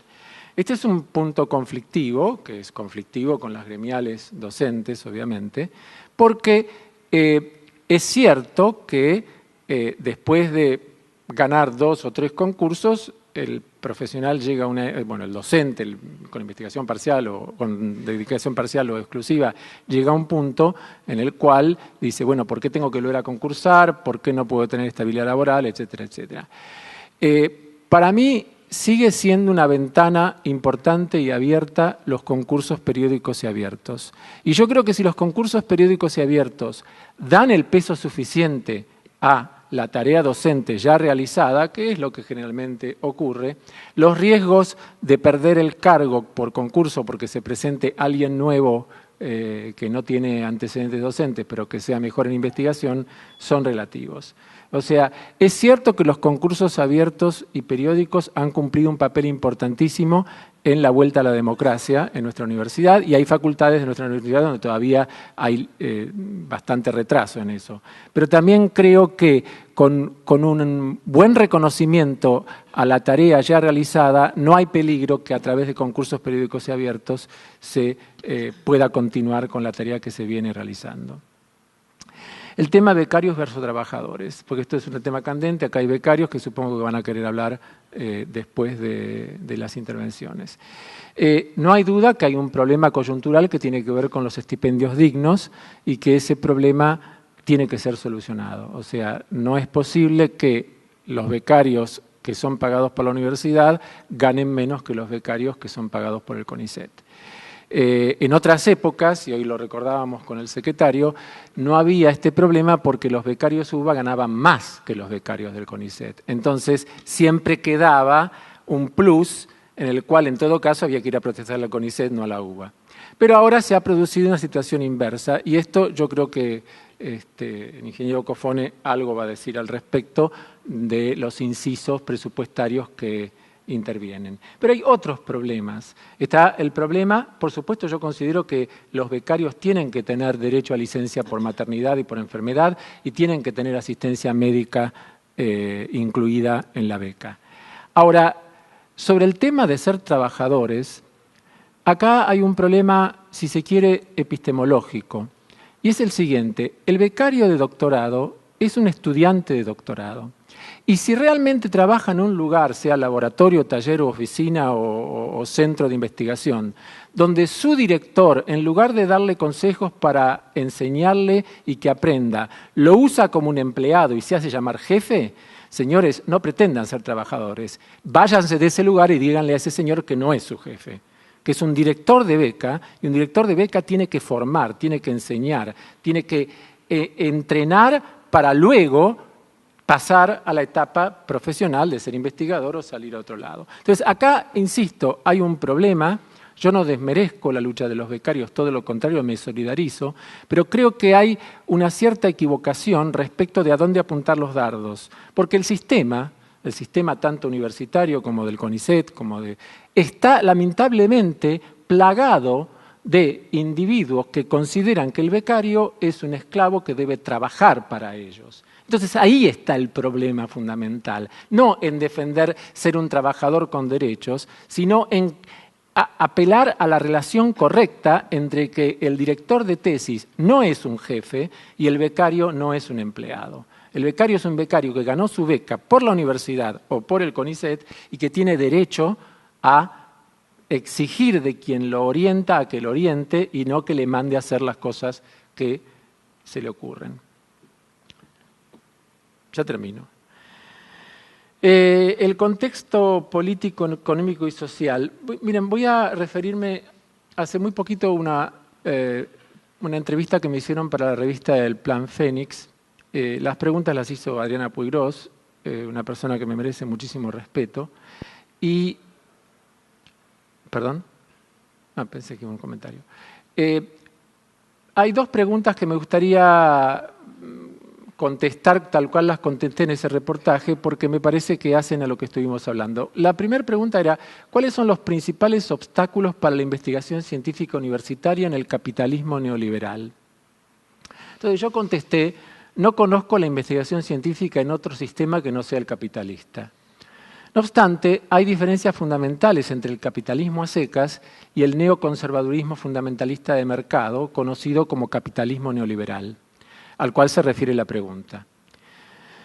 Dice, experimentado por la Argentina en los años del menemato, del remate privatizador de las empresas estatales y la reducción del Estado y la educación pública, este neoconservadurismo de mercado desprecia consecuentemente la investigación científica. Los sectores dominantes de la economía no la consideran necesaria para transferir innovación tecnológica al sector productivo y de servicios, y el poder en general la considera peligrosa por su enorme capacidad de generar pensamiento crítico. Esto va de la mano en una propaganda de desprestigio de las universidades públicas con el único objetivo de fomentar el negocio y la ideología de las universidades privadas, porque siempre se habla del negocio, pero las universidades privadas no son solamente un negocio, son una fuente de ideología, y esa ideología es la cual, digamos, en parte explica ciertas explicaciones de las concepciones sobre, por ejemplo, la economía, porque hay muchas universidades privadas que enseñan economía, pero quizás no enseñan investigación en economía. O sea, bajo una máscara que pretende mejorar la calidad de la investigación local, en la época que ya se implementaron políticas de ajuste y de excesivo disciplinamiento de las actividades de los investigadores científicos. Ese disciplinamiento fue manifestado por exigencias burocráticas de niveles insospechados, creación de comisiones evaluadoras del nivel como la CONEAU, es público que yo me opongo y me opuse a la existencia y a la acción de la CONEAU, y de hecho nuestra universidad se ha opuesto o la ha ignorado durante muchos años, donde se sientan en la CONEAU, en la misma mesa, representantes de universidades públicas y privadas, y ese disciplinamiento que dejó una huella, buscó revertir la carga de la prueba, poniendo a los investigadores como culpables o responsables de la supuesta falta de calidad y eficiencia, en lugar de asumir que de haber un problema se trataba de la falta de inversión estatal, tanto en salarios como en recursos. Se dan cuenta que nosotros nos acostumbramos a ese disciplinamiento. Y ese disciplinamiento tiene una segunda característica, que es muy peligrosa y yo la llamaría la boloñización de la universidad estatal y pública. Esa boloñización, y hay que tener mucho cuidado con esto, que se está practicando en la Unión Europea y que se va a practicar por mimetismo en Latinoamérica, tiende a uniformar los planes de estudio y los programas de estudio entre distintas universidades. Y esa uniformidad atenta contra la esencia de la universidad. La universidad es discusión, es efervescencia, es no pensamiento único, y pretender una uniformidad en función de supuestos saberes que todos tenemos que tener por igual.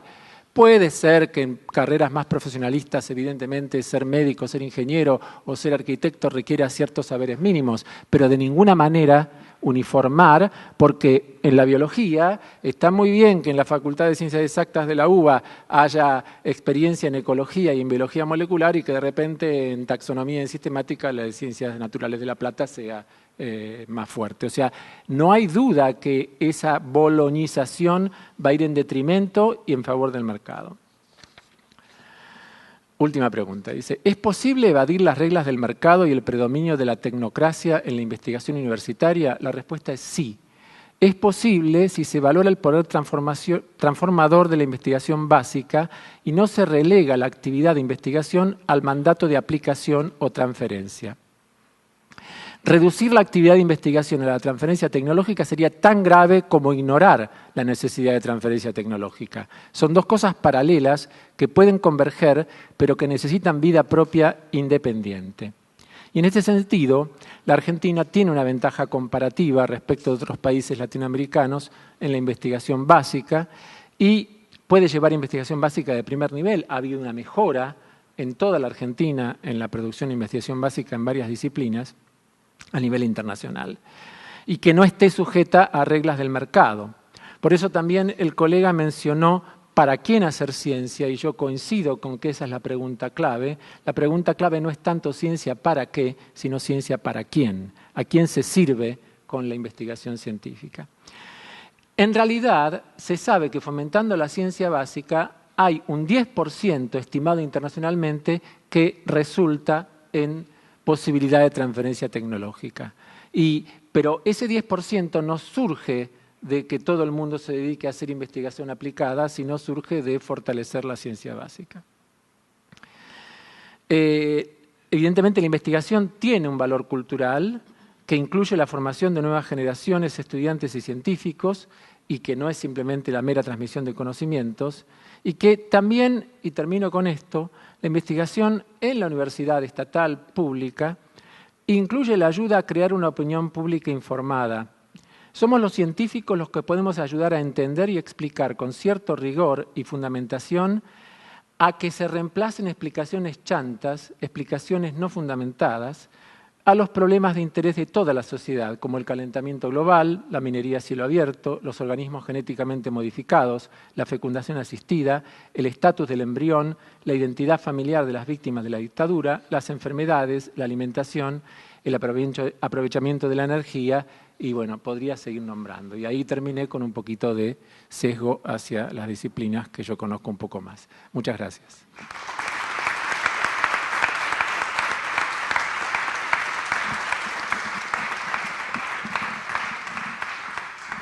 Bueno, muchas gracias a los tres. Cuando uno pretende hablar de ciencia y universidad se mezclan los temas, ¿no? Es imposible quedarse en eso, y realmente fue bien claro en las tres charlas cómo está todo mezclado en la universidad, y todo hay que pensarlo como en un conjunto, y esa es la idea de todas estas reuniones donde surjan cada uno de los temas, más allá de cuál sea el tema del día, ¿no? Bueno, gracias.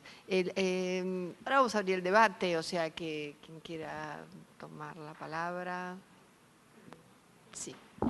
Hola, sí, Leonardo de Chagua, del Museo de Matemáticas Exactas y de la FADU, Instituto de Espacialidad Humana. Lo que usted dijo, doctor Kornblit, profesionalismo versus investigación, quizás la dicotomía que yo estoy viendo que se puede ir dando sea presupuestismo versus conceptualismo dentro de la universidad, presupuestismo versus conceptualismo, o sea que lo que importa es que las actividades que uno realiza sean autofinanciadas o den ganancia, y eso nos convertiría en una universidad que gestionaría cursadas de grado y de posgrado, o sea, pasemos a ser una entidad de gerenciamiento, una gerenciadora de conocimiento. Yo creo que eso a veces uno vislumbra un poco eso. Respecto a y también está el tema de la investigación y los concursos, salvo en exactas, los concursos docentes. Los concursos tienen una evaluación normalmente que está sentada sobre la prueba de clase de oposición, o sea, lo más subjetivo, y los concursos docentes que se dan, ¿no? O sea, uno ve muchos en otras facultades que se ven que es una gran carga de subjetividad y no de currículum. Y bueno, y eso tiene que ver quizás, una política de la Secretaría de Ciencia y Técnica sería influir sobre esos temas, o sea, para que tenga más, la parte de investigación tenga más peso dentro del valor académico del docente que concursa. Bueno, nada más que esas cuestiones. Bueno, la verdad que es muy interesante, sobre todo he escuchado poco investigadores relacionados con la profesión como ciencias económicas y como derecho. Yo soy investigadora del CONICET en la Facultad de Medicina y conozco mucho, lo he escuchado mucho a Alberto Corbett, así que en realidad mi aporte tiene que ver con 2 puntos, que me parece que en el debate de que nuestra universidad, planteada así con excelencia y masividad, en eso estoy de acuerdo.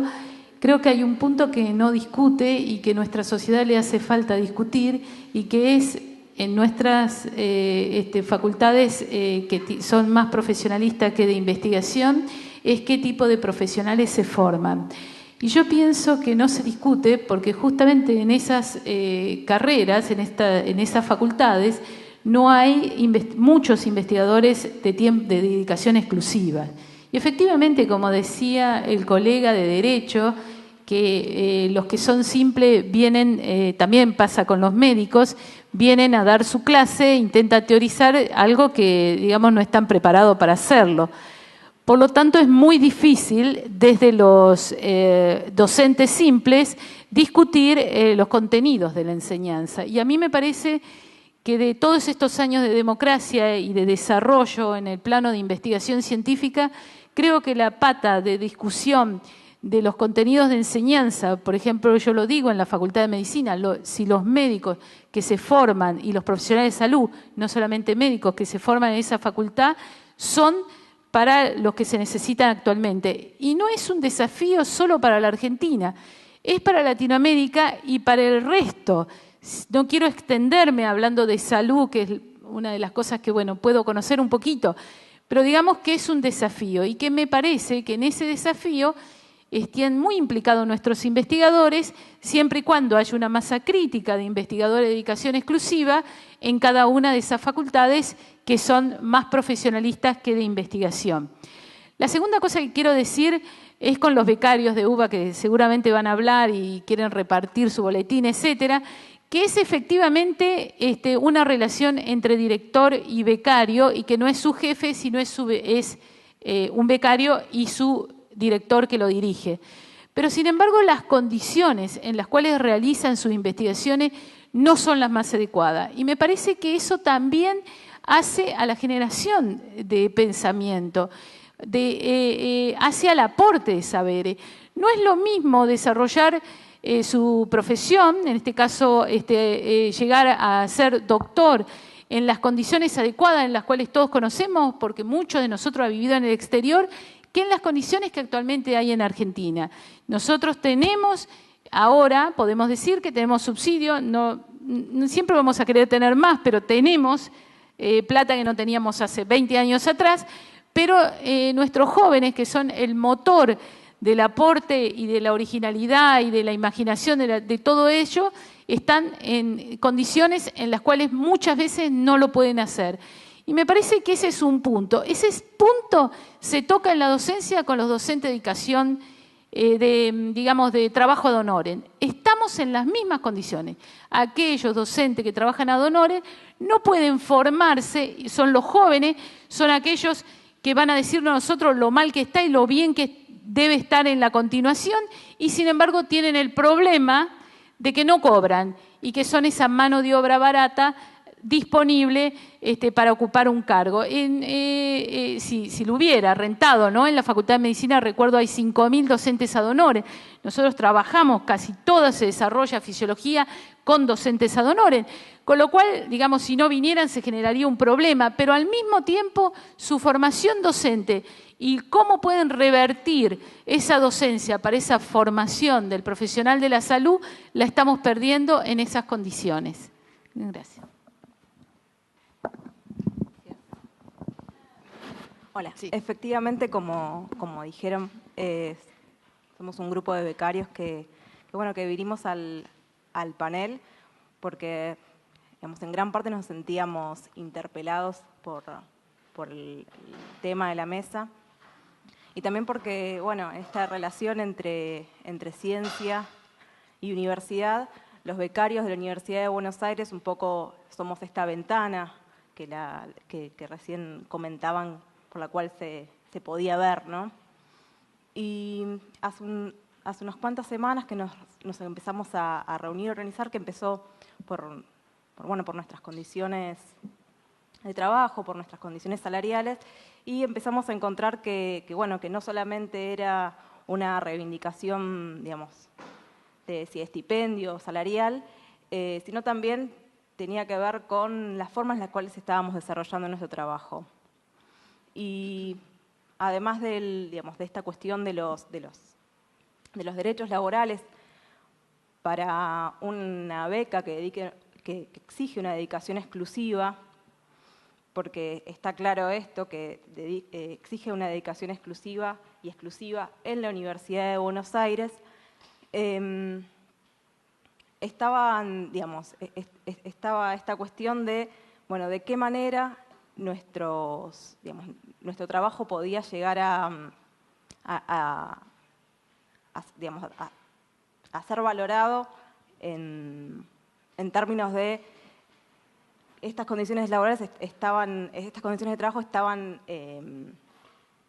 limitando nuestras posibilidades de producción de conocimiento.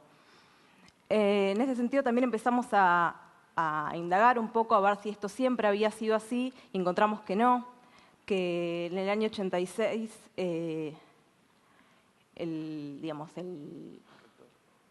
pero en el año 86 el estipendio de un becario estaba asociado a un cargo de JTP con 10 años de antigüedad, por lo cual la actualización salarial era automática. Esto tiene que ver con que nuestra actualización salarial no es automática, es anual, está atada a decisiones del rectorado, y de esta manera también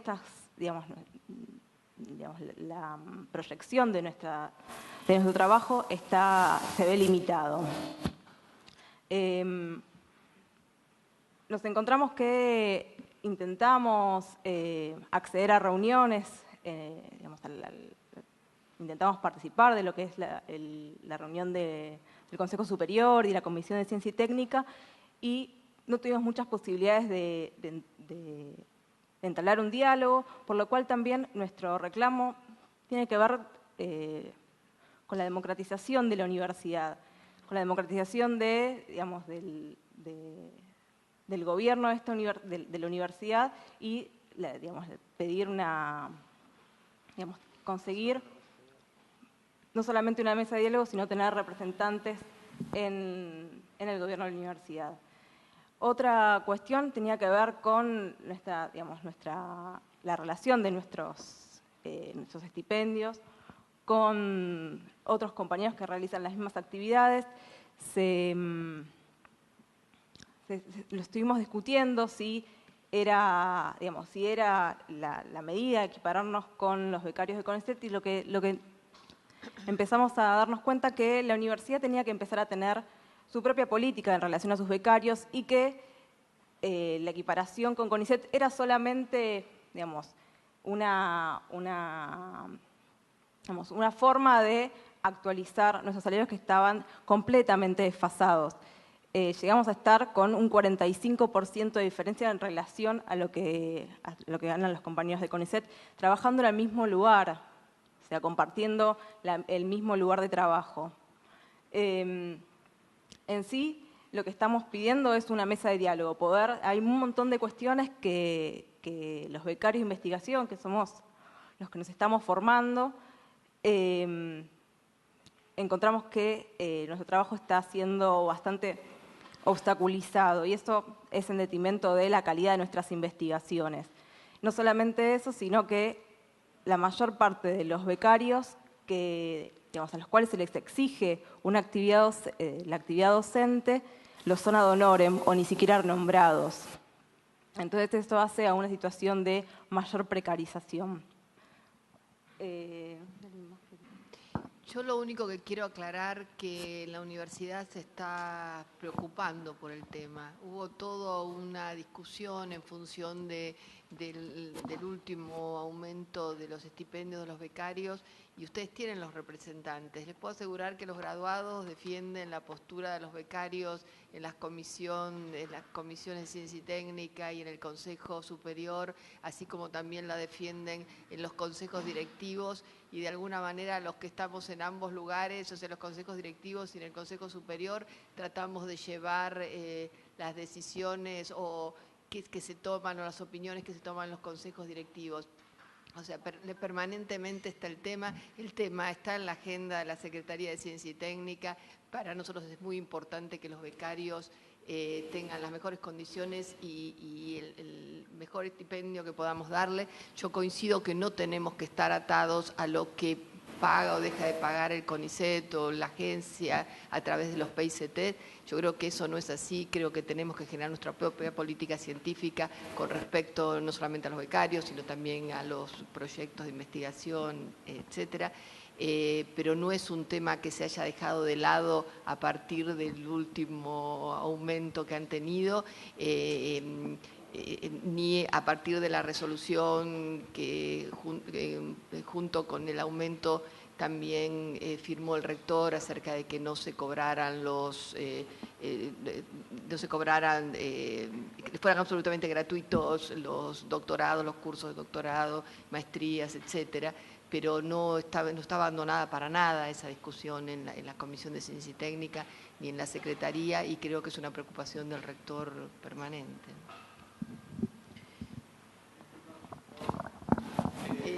Un micrófono tenés que dar.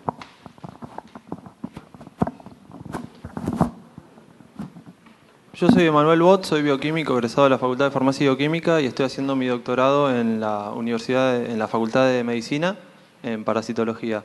Y con respecto a esa resolución de que sea gratuita todo el pago de aranceles de cursos por el periodo presupuestario 2014, entendemos que el periodo presupuestario 2014 abarca todo el periodo del año. Y lo que nos vimos cuando vamos a reclamar que nos devuelvan, por ejemplo, plata que salió de mi propio bolsillo para hacer un curso de citometría de flujo que era muy importante para mi formación, me dijeron, no, supuestamente me decían que no podía aplicarse retroactivamente. Entonces quedó supeditado a solo 4 meses, cuando la mayoría de los cursos de posgrado ya arrancaron y ya se están terminando. Creemos que eso debería ser algo permanente, y porque dado un estipendio de 5.800 pesos con dedicación exclusiva, con la matrícula bloqueada para realizar otras actividades profesionales, con 5.800 pesos no se podía ni trabajar ni investigar, que investigar es trabajar, eso me parece que es muy importante, ni tampoco realizar esos cursos, dado que muchas veces también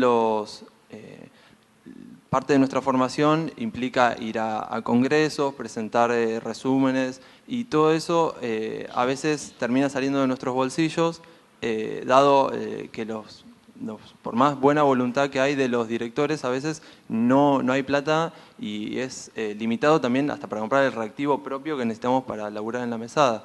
Entonces, me parece que eso es fundamental que se revea de forma permanente el tema de los cursos.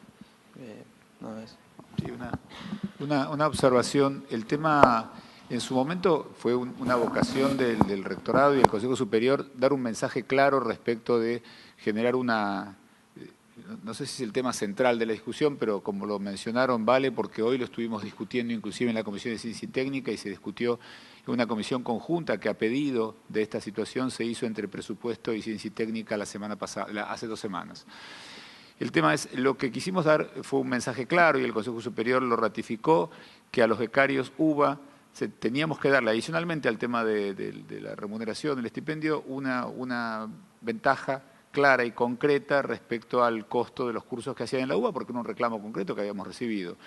Y la norma salió muy escueta, no es ese el único punto. Hablaba acá con el abogado que las normas, me dicen los abogados, que entran a funcionar a partir del momento en que son definidas. Por supuesto, podría haber dicho artículo 2, esto corre a partir del 1 de enero, pero no lo decía porque teníamos una clara limitación presupuestaria. Uno trata de manejarse en los ramos que tiene. Lo que sí pedimos a las facultades que al final de este periodo, este semestre, el 1 de marzo, nos informe del impacto que tuvo presupuestario en cada uno, porque la intención es ratificarlo, pero para lo cual, por una cuestión presupuestaria, tenemos que hacer una previsión.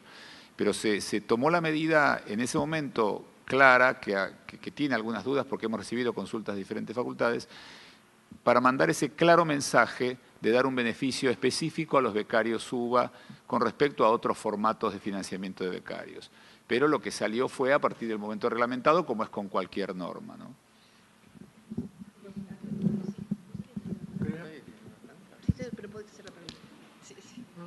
No, voy a hacer un pequeño comentario, pero claro, los hábitos de cada facultad son tan distintos que la verdad es que yo no puedo dejar de sorprenderme por lo que vos decís, y lo digo sinceramente. En primer lugar, los cursos de doctorado en nuestra facultad son gratuitos para los estudiantes de doctorado, ¿no es cierto, decano Reboreda? Yo no sé si es una reglamentación de la UBA o de Exactas. Bueno, son gratuitos, bueno, punto. Pero el otro es, no, quizás estoy diciendo pavadas, discúlpenme, yo jamás vi una situación en la cual un estudiante de doctorado se tuviera que pagar la asistencia a un congreso de su propio bolsillo. Jamás. O sea, eso es algo que raya... Pero eso tendría que ser parte del acuerdo previo a elegir el lugar, laboratorio, taller, etcétera, etcétera, en el cual uno va a hacer su formación. Y si tiene algún dinero para investigar, un UBACIT o CONICET o PIP o PICT o lo que fuera, es prioridad número uno que si un discípulo va a un congreso, se lo pague el subsidio. No puede salir de su bolsillo. Eso ya no es una lucha gremial, no tiene nada que ver con lo gremial. Tiene que ver con entender qué es un estudiante de doctorado y entender qué es un director. Es inadmisible, discúlpeme, pero es inadmisible. Sí, pensaba hacer una pregunta, pero antes un breve comentario. Yo creo que eso se resuelve simplemente incluyendo en los estipendios de la beca un estipendio para que los becarios puedan asistir a congresos y comprarse bibliografía y también algo de dinero que vaya a la unidad en donde el becario está haciendo su doctorado, dado que lamentablemente los posgrados no tienen financiación por el presupuesto que reciben las universidades nacionales. Pero esta era una pregunta para cualquiera de los tres expositores que no tiene que ver exactamente con el tema de ciencia, pero de alguna manera sería una séptima dicotomía que hace a la universidad, que es alumnos part-time versus alumnos full-time. Muy linda. Yo puedo dar un inicio de... Bueno, yo le puedo dar un inicio de respuesta respecto de mi facultad. Para no ser un opiniólogo, porque me he quejado de los que opinan sin investigar, manifiesto la experiencia de investigación concreta. Nosotros tenemos casi un 90% en derecho de estudiantes que trabajan de 6 a 9 horas. Es decir, que cuando llegan a la facultad a las 7 de la tarde están fundidos de un horario de trabajo, se duermen, estudian en el colectivo. Son trabajadores full time y estudiantes en mínimo time. Y ese es el perfil hoy del estudiante de Derecho de la UBA. Es decir, el modelo general es un trabajador que también estudia. Por supuesto, en algún momento, cuando yo era estudiante, hace 50 años o más, no me acuerdo ya cuándo era, hace mucho, era 50 y 50. Y los que trabajaban, los que no trabajaban, miraban a los que trabajaban como en cierta desventaja. Hoy esto no existe. Entonces, evidentemente, para ser un estudiante con un nivel de dedicación mínimo en la universidad, hay que tener tiempo. Bueno, nuestros estudiantes concretamente no tienen tiempo. Esto lo puedo mostrar a través de una investigación. Esta es mi respuesta particular. Ahora. Sí, el caso de economía, de económica yo diría, es similar, especialmente creo en las carreras de administración y contador. Me da la impresión de que en economía hay un poco más de estudiantes full time. Lo que creo es que eso es una situación dada. Al mismo tiempo, yo creo que un problema adicional es que hay estudiantes de posgrado part-time. Entonces, ahí ya la cosa cambia fuertemente. Me parece que si tuviera que poner esfuerzo, pondría esfuerzo al menos en que aquellos que están formando seriamente en un trabajo ya más dirigido o, digamos, a una capacitación profesional digamos, avanzada, o bien directamente para la investigación, que sí tengan una contención ligada a la investigación y al mismo tiempo la capacidad como para, digamos, mantenerse mientras están estudiando. Bueno, vamos a ir cerrando esta mesa. Creo que sí, no, yo no sé dónde está. Tratemos de que sean cortos porque estamos en el tiempo de dejar el espacio.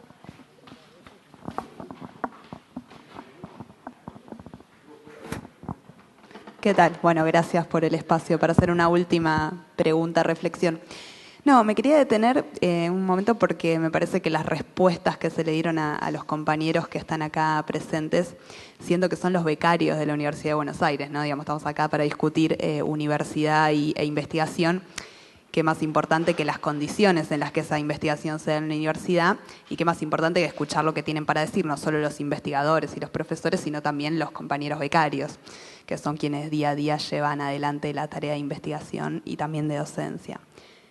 Me llama un poco la atención, me parece que hay algo que trasluce del conjunto de las intervenciones y de las respuestas que se dan, que es, digamos, plantear los conflictos que acá han surgido y que no solo los que plantean los compañeros, sino muchos otros, en un contexto, digamos, que poco tiene que ver con la realidad de la universidad.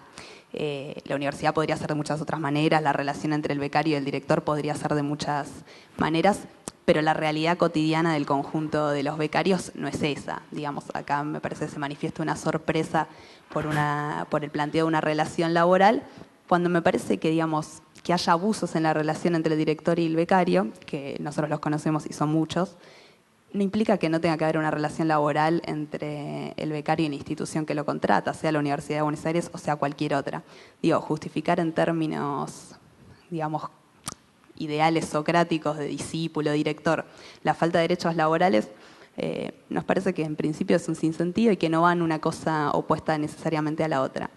Por otro lado, acá los compañeros relataban, y con esto termino, cuál fue la respuesta que recibieron de parte del gobierno de la universidad en torno a su reclamo. Ellos se movilizaron, bueno, yo fui parte de la movilización también como parte de Jóvenes Científicos Precarizados, al rectorado que los recibió vallado y con la policía, algo que nos sorprende demasiado porque es usual hoy por hoy en la universidad, pero que debería sorprendernos porque las sesiones de Consejo Superior deberían ser públicas. Lo mismo ocurre con las comisiones como las que mencionaban de Ciencia y Técnica. No han logrado, digamos, ser recibidos por las autoridades de la facultad y siendo, en principio, digamos, tuvimos una primera reunión y luego no hemos hecho distintos pedidos y no han sido recibidos. Siendo que esta mesa aborda, digamos, la problemática de la investigación en la universidad, me parece, y estando presente el secretario de investigación, hago extensivo de parte de todos los compañeros aquí presentes, el pedido de una instancia de discusión de estas condiciones laborales y de la situación de la investigación en la universidad, en principio a través de una mesa, una reunión, donde se pueda realmente debatir, expresar la preocupación del gobierno de la universidad ante una situación que lleva años y años de atraso salarial, es cuando menos, digamos, una esperanza que a uno se le antoja un poco lejana.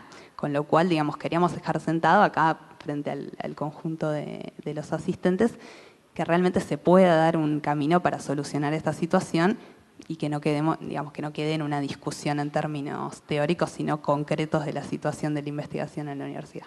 Gracias. Gracias. Creo que es un conjunto de situaciones y de cuestiones y de preguntas que hay que contestarse en lo que respecta a ciencia y técnica en la universidad. Los becarios es uno de ellos. Hoy tuvieron el espacio para hablar de los problemas que todos conocemos y que, vuelvo a insistir, todos estuvimos de alguna manera participando en tratar de resolverlo y creo que se va por ese camino. Hoy se hicieron muchas preguntas, creo que va a servir para aportar a esta evaluación que se está haciendo en la Universidad de Buenos Aires y que finalmente va a tener que tener sus respuestas. O sea, esta es la etapa de evaluación y después va a tener que venir la etapa de ver cómo se solucionan los problemas que se detectaron en los distintos temas y en las distintas áreas de la universidad. Yo eso por ahora es lo que les puedo decir. Muchas gracias a todos los que participaron. Realmente es una actividad importante para la universidad esta y no solamente los que están acá, sino los que nos siguen a través de la streaming, ahí está. Y creo entonces que esto se agranda mucho más y todos los van a estar escuchando de otras maneras. Yo lo último les quiero dar a cada uno de los participantes un pin de la Universidad de Buenos Aires. Ustedes son Universidad de Buenos Aires, pero esto es de alguna manera algo que a lo mejor no tienen y los hace más Universidad de Buenos Aires todavía. Muchas gracias por haber venido. Muchas gracias y acá tengo sus diplomas y bueno, un aplauso para todos. Fuerte el aplauso para los docentes.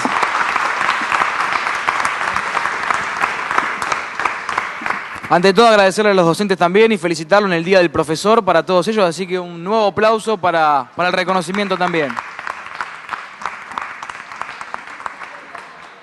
Les recordamos que para ver el video del encuentro de hoy y conocer más acerca de las diversas propuestas del programa, pueden ingresar en la plataforma digital programasiglo21.rec.ua.ar y los invitamos a la próxima actividad que se llevará a cabo el miércoles.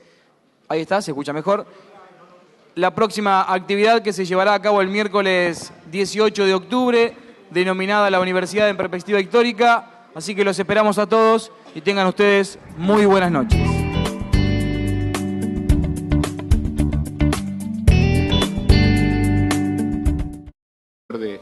De la estrategia integral de la universidad es que hay algunos frentes que los vemos como muy importantes y solo los enumero, solo para contarles.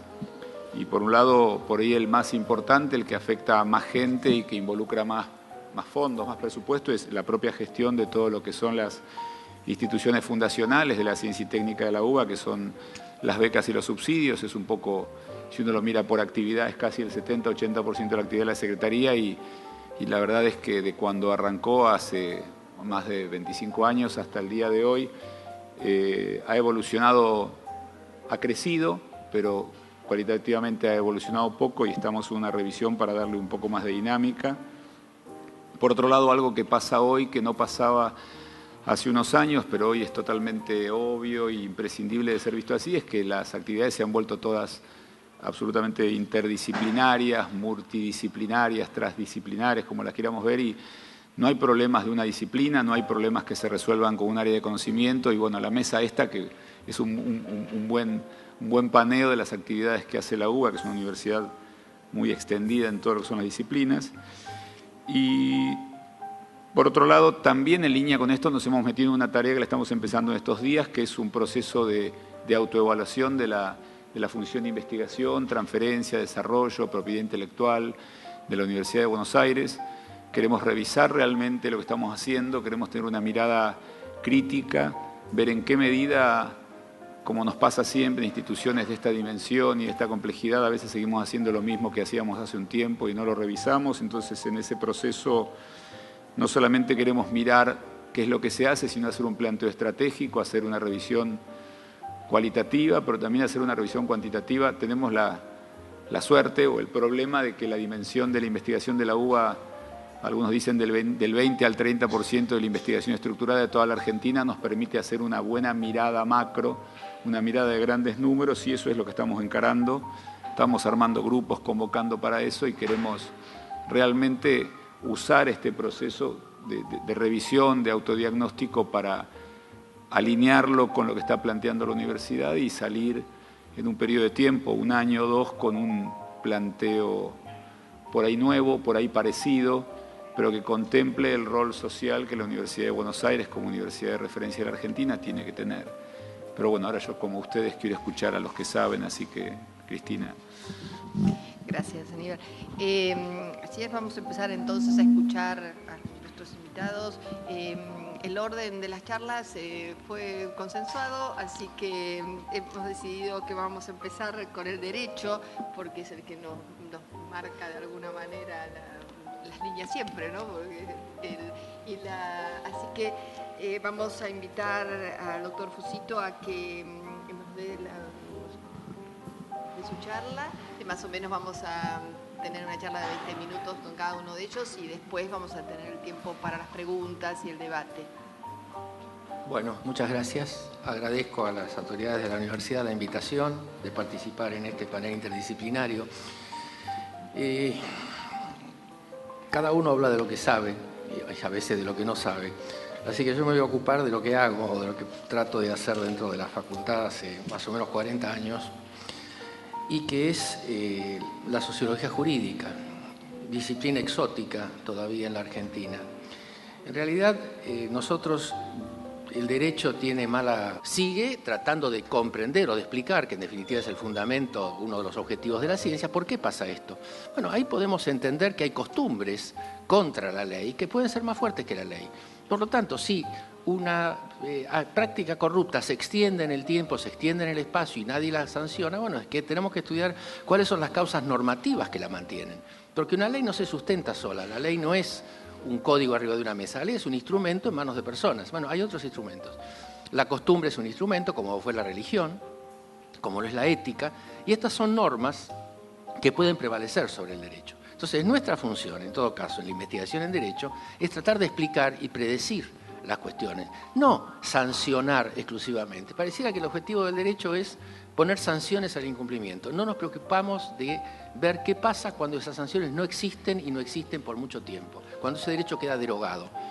Puedo tomar temas elementales como las normas de tránsito, por ejemplo, seguimos sancionando normas de tránsito y si una norma no anda ponemos otra y nos preocupamos por saber por qué existe una indisciplina absoluta en materia de tránsito en la Argentina. Bueno, tratemos de explicar esto y no insistamos en el derecho porque la costumbre, la educación, la forma de vivir es mucho más importante que el derecho. Los únicos que ven derecho por todos lados son los juristas.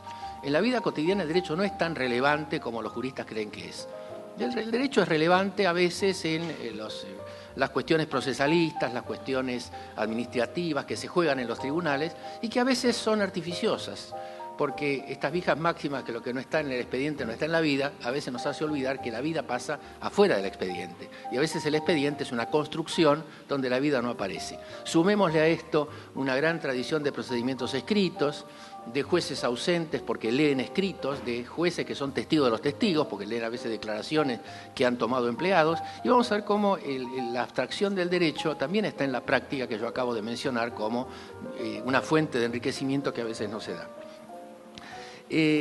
Un punto sobre la carrera de investigador en esta área. ¿Cómo debería ser la carrera de investigador? Bueno, la carrera de investigador, nuestros becarios de investigación que los tenemos, muchas veces además de haber cortado su carrera sin saber por qué, porque hay un punto que no se sabe a veces cómo sigue, debería tener una buena parte de práctica profesional. Es decir, esto debería cumplir la vieja idea de Carlos Cosio. Carlos Cosio decía que un abogado, un jurista, se formaba la mitad del tiempo en la facultad y la mitad del tiempo en una secretaría de un tribunal, porque es una práctica y además también es un arte. Bueno, nuestros becarios, más que dedicarse full time a la investigación libresca, deberían dedicarse una buena parte a ver y a practicar el derecho. El derecho es una práctica social y deberían practicarlo. Esto tampoco lo tenemos. Tenemos mucha gente que investiga en derecho, investiga teóricamente en derecho y se va formando desde el momento que se recibe en una investigación teórica. En ningún momento se los convoca o se los llama a ver qué es lo que está pasando en el tribunal, en la mediación, en la situación de solución o de conflicto social. Esto es fundamental para poder entender el derecho. No se puede entender el derecho leyendo un libro. Ese es el derecho de los libros, no es el derecho de la acción, como decían los norteamericanos, los denostados norteamericanos. El derecho en la acción hay que verlo en la calle. Entonces, si uno no ve el derecho en la calle, no entiende el derecho. Tiene una virginidad absoluta en el derecho, que es un alumno sobresaliente de textos jurídicos que haya repetido memorísticamente el derecho. En la última investigación que hice del estudiante de Derecho, entrevisté con extensión a 50 estudiantes de Derecho a punto de recibirse. Me encontré que la mayoría sostiene que se siguen preguntando de memoria los códigos y se sigue preguntando de memoria lo que los juristas dicen, es decir, las palabras exactas del maestro.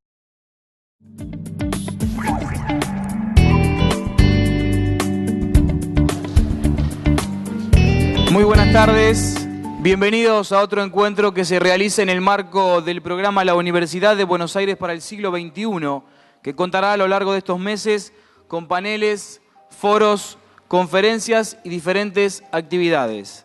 En esta oportunidad asistimos al panel denominado Ciencia y Universidad, que contará con la participación del doctor Alberto Kornblit, profesor titular plenario de la Facultad de Ciencias Exactas y Naturales de la UBA, del doctor Felipe Fusito, profesor consulto de la Facultad de Derecho de la Universidad de Buenos Aires, del doctor Daniel Heyman, profesor titular de la Facultad de Ciencias Económicas de la Universidad de Buenos Aires, y del doctor ingeniero Aníbal Cofone, secretario de Ciencia y Técnica de la Universidad de Buenos Aires. La mesa será coordinada por la profesora Cristina Arranz, decana de la Facultad de Farmacia y Bioquímica de la Universidad de Buenos Aires. Les contamos a los presentes que este encuentro se está transmitiendo en vivo por streaming y puede verse en la plataforma digital programasiglo21.rec.uba.ar. Allí también están disponibles los videos de las actividades que ya se realizaron en el marco de este programa. Bueno, buenas tardes a todos, gracias por venir. Creo que este tema es un tema que interesa especialmente a la universidad y al país y que todos tenemos algo que decir, todos tenemos algo que consideramos que hay que cambiar y todos tenemos algo que consideramos que hay que festejar de lo que tenemos en Ciencia y Técnica. Vamos hoy a escuchar tres oradores que son de diferentes áreas, de las ciencias exactas, del derecho y de la economía, y un poco nos va a dar la visión de qué es lo que está pasando en cada una de sus áreas en la universidad con la investigación. Además nos acompaña el secretario de Ciencia y Técnica de la universidad, que creo que es la persona que de alguna manera hoy tiene la visión global de qué es lo que está pasando en la universidad con la ciencia y la técnica y cómo esta universidad se está adaptando a lo que está pasando en el país en este tema de ciencia y técnica. Para mí es un gusto que me hayan invitado a coordinar y voy a dejar que, no voy a seguir hablando, voy a dejar que hablen los que hoy están invitados y en primer término voy a invitar al doctor Aníbal Cofone a que nos inicie esta mesa con algunas palabras. Bien, buenas tardes. Muchas gracias, es un gusto estar acá. Un poco le dedico un minuto a presentar este programa, la necesidad que la Universidad de Buenos Aires revise frecuentemente sus actividades y se ponga a tiro de los tiempos. Es un poco el que generó por una iniciativa del rector este ciclo de conferencias y actividades paralelas. Esta sería la quinta conferencia ya de este grupo.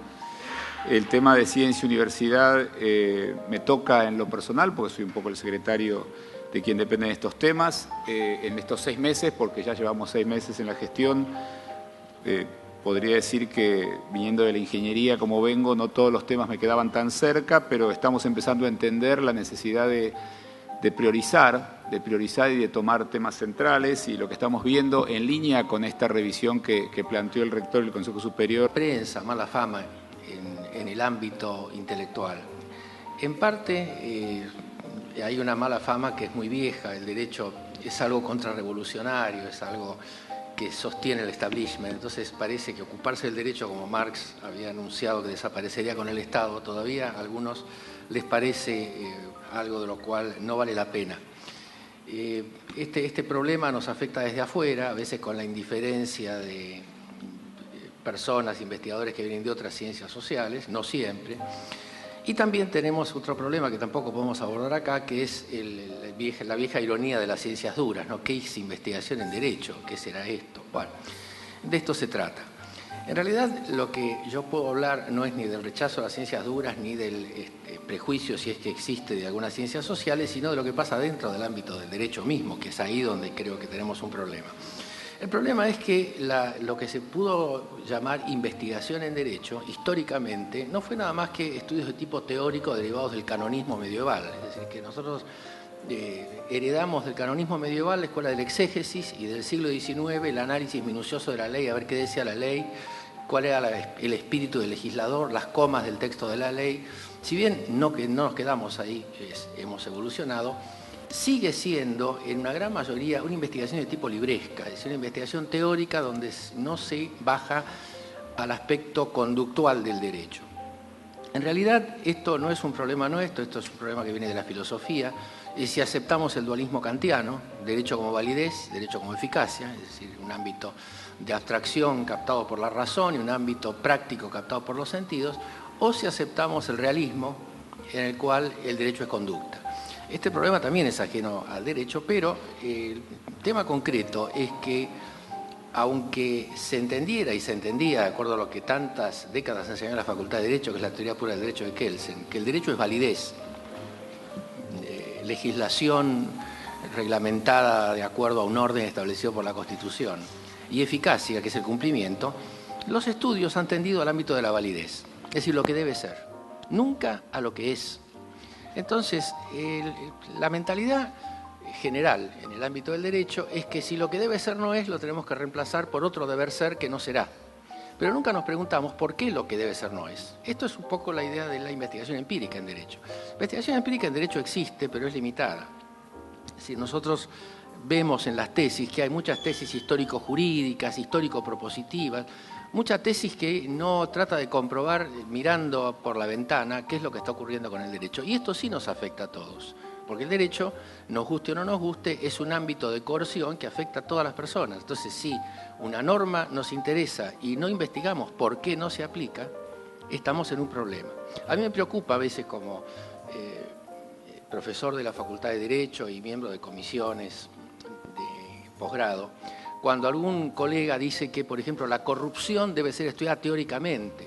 ¿Cómo se estudia la corrupción teóricamente? La corrupción se estudia a través de una confrontación de textos normativos con lo que hace la gente.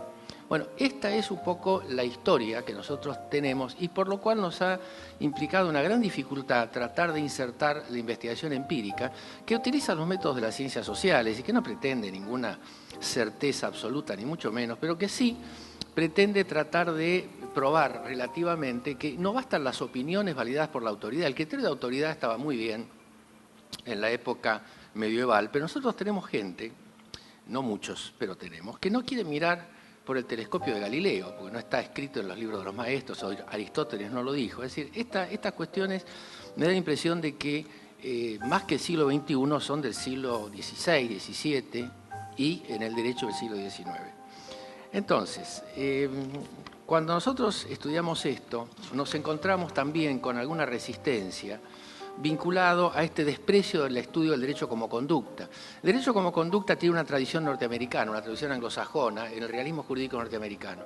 Y no falta alguno que considera que si es norteamericano es malo, debe ser imperialista, y no ve que cuando uno observa el derecho como conducta, llega directamente a la aprehensión de lo que la gente hace con eso que llama derecho, y no de la teorización sobre el derecho. Nosotros como alumnos en la década del 60 estudiamos las naturalezas jurídicas de no sé cuántas cosas, las esencias de no sé qué instituciones, que son cuestiones francamente medievales. Yo nunca supe que era la naturaleza jurídica de nada y la esencia de nada. Yo veía que se entendía concretamente por un hecho o una definición dada socialmente respecto de una institución. No sé qué es la esencia. Bueno, el estudio de las esencias todavía sigue. Yo veo en libros que tratan sobre cómo deben hacer tesis los graduados de Derecho o investigaciones, los becarios de investigación, y hablan de las esencias. ¿Qué esencias? Bueno, este es un problema que nosotros tenemos, por los cuales creo que todavía se sigue cumpliendo aquel viejo principio que indicaba Rudolf von Jhering sobre el cielo de los conceptos en los cuales divagaban los juristas, que nunca se caían del cielo porque siempre buscaban alguna nueva alternativa para mantenerse flotando en el espacio sin jamás mirar por la ventana. La idea de Jhering, esa excelente imagen de jurisprudencia en broma y en serio, era el jurista que se dormía leyendo un tratado de derecho romano a la luz de la lámpara, creyendo realmente que la lámpara era la luz del sol, porque nunca había mirado por la ventana. Bueno, a mí me parece, y a un gran grupo de colegas de la facultad, que el derecho hay que mirarlo por la ventana, es decir, hay que mirar qué pasa en la calle. Y esto es lo que nosotros no tendemos. Ahora, en esto hay una paradoja, y es la siguiente. Los profesores que sostienen estas posiciones absolutamente abstractas del derecho y que jamás bajan a un punto de realidad, no son investigadores exclusivos en derecho, sino que son prácticos del derecho, o son jueces o son abogados en ejercicio. Es decir, ellos viven de la práctica del derecho, pero cuando llegan a la cátedra universitaria teorizan. Es decir, no llevan la práctica, lo que les pasa a ellos todos los días, a los alumnos, a los futuros colegas, sino que teorizan lo más abstracto que pueden, y cuanto más compleja es la abstracción, mejor es. En esto recién recordábamos con los colegas, exactamente en una conferencia de Mario Bunge, una frase de Bunge que es cierto, es decir, las cosas hay que decirlas con claridad. Es decir, cuando las cosas son complejas y uno las complejiza más, no está haciendo ciencia, está complicando, porque la ciencia tiende a simplificar, a hacer comprensible lo incomprensible. Algunos tienden a ser más incomprensible y a generar círculos de ocultismo. Bueno, también tenemos esto. A mí no me convence especialmente, creo que las cosas deben ser dichas con claridad, y si el derecho tiene un lenguaje técnico como cualquier otra disciplina, este tecnicismo no significa ocultismo, que en algunos casos se practican. Entonces, nosotros entendemos que para estudiar, investigar en derecho, hay que entender las relaciones que el derecho normativamente considerado tiene con otras fuentes normativas, por ejemplo, la costumbre. Cuando alguien dice existe corrupción, bueno, es antijurídico, bueno, de acuerdo, ¿y cómo sigue esto? Y esto sigue con una sanción, bueno, pero la sanción no existe, ¿cómo sigue? Bueno,